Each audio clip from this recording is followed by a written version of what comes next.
Here's how you can refer someone to the Status app. First of all, you gotta simply open Status application and make sure that you have an account on Status. Then you gotta click on the gear icon at the top right corner and you'll be redirected to settings.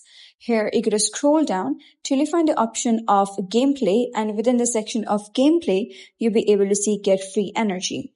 Click on that and then click on the first option that says refer a friend. You'll be able to see a referral code. So you can simply click on this icon over here, and once you do click on that, it would say share code copied. Or you can also click on share invite and just share it to anyone you want to do so, or just paste the code in any message of your friend. So just paste the code over there, hit send, and your friend has to come over here and redeem coffee with code, and paste that code down over here and click on redeem coffee. And that is basically how you can refer someone to Status app. And if you found this guide helpful, please consider subscribing and leaving a like. It really helps me out, and I'll see you next time.